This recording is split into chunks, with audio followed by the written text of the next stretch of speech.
बात साल 2016 की गर्मियों की है, जब मैं डेटिंग ऐप पर एक लड़के से मिली थी।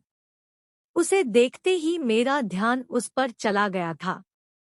शायद ऐसा इसलिए क्योंकि मेरी तरह उसे भी बिल्लियों से बेहद प्यार था।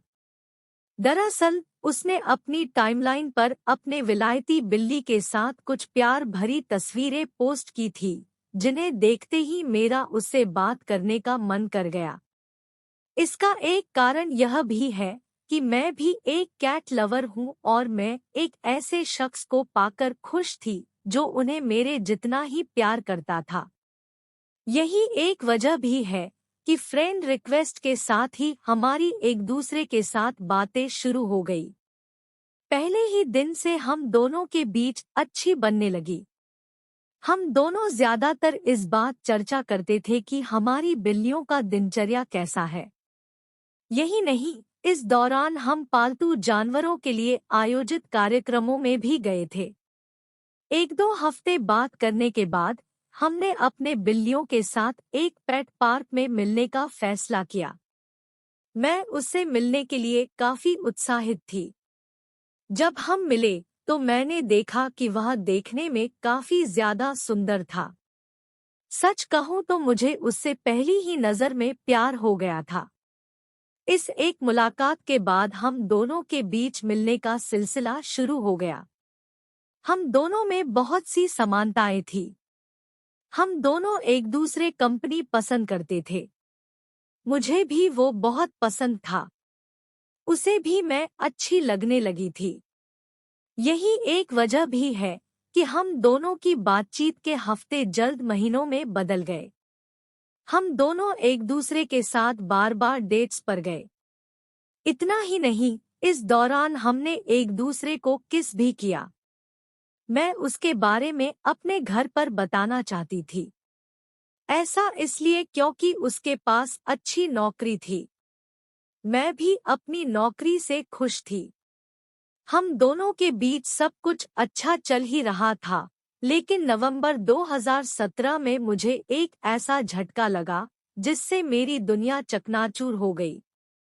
मैंने गलती से उसके फोन पर एक महिला का नोटिफिकेशन देखा। जब मैंने उसे खोला तो उस औरत ने मैसेज भेजा था कि मैं अगले हफ्ते की टिकट बुक कर रही हूँ। मैं आपसे मिलना चाहती हूँ। बच्चे भी आपको बहुत मिस करते हैं। उस मैसेज को देखकर मेरी आंखें फटी की फटी रह गई। हालांकि मैंने जल्दी से उसका फोन रख दिया और मैं अपने काम में लग गई। मैंने सोशल मीडिया पर उस महिला का नाम खोजा तो मुझे पता चला कि उसकी शादी मेरे बॉयफ्रेंड से हुई थी। ये सच जानकर मैं गुस्से से आग बबूला हो गई। वह वास्तव में हम दोनों को धोखा दे रहा था। यही नहीं, हमें साथ रहते हुए भी लगभग 1 साल हो गया था। लेकिन मुझे कभी पता नहीं चला था कि वह शादीशुदा है। उस दिन मैं जल्दी घर आ गई और बस दिल खोलकर रोई।